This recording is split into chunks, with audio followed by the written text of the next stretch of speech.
Hi, Bob Morrow from emailhomes.ca and venturepropertyinvestments.com.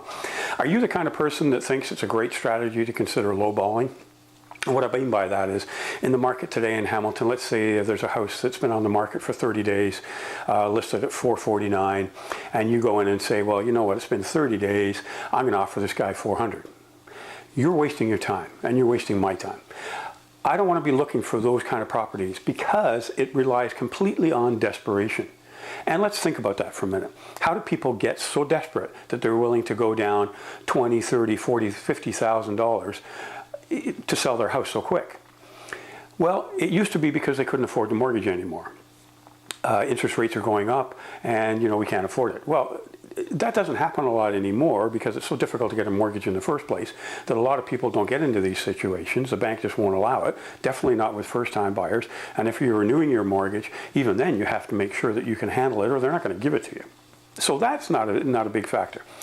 The types of homes that we're looking for aren't conducive to that type. And people aren't getting desperate. What we're looking at is people that are passing on, people that are moving into retirement homes. Those are the kind of homes that we're looking for. So these people aren't desperate. They don't have to sell. And a good agent is telling these people that they need to sell first before they move into their new home. So, for example, I have a relative that is now thinking about moving into retirement living, so they put their house up for sale.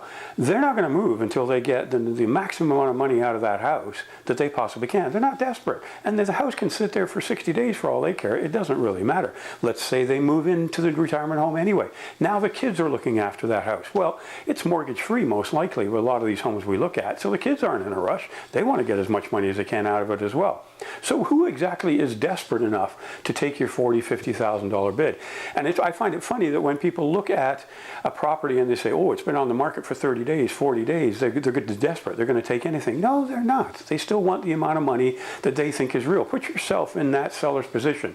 Just because it's taking 2 months to sell the house, are you suddenly going to drop the price that much just to get rid of it? Why would you do that if you're not desperate? And why would you be desperate? You're not. People just aren't desperate these days. So the better strategy for those of you who think you're lowballing will work is to look at the market, the competition around, and the comparables, and see that $449 house, really a lot of them in that area are going for, say, $425, $430. That's still a good reduction from price, but it's a fair reduction. And there's a good chance that the seller after 40 days is going to consider that, and a good agent would tell them to, because it's now been on the market long enough that that kind of an offer is reasonable. They're not going to look at you if you come in at 400, because a good agent, again, is going to tell those people, those sellers, that if somebody comes in with an offer of 400, just counter back at 449 and keep on doing that, bouncing back to the high price until they come in with a realistic one. By the time you get there, you probably piss them off so much that they're not easy to work with anyway. Why not just go to that more realistic price to start with, and then you'll get yourself a good deal.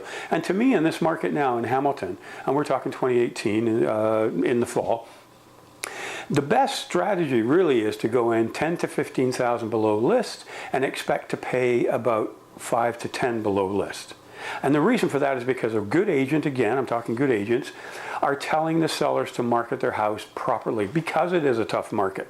If that house is only worth $449, they're not going to list it for $460 just to see if it'll work. We already know it's not going to work. The smarter thing to do would be go to $445 and try to create a bidding war that you might get that $450 or even slightly higher, because it's now below the market and you're going to attract those investors because all the competition is at $449.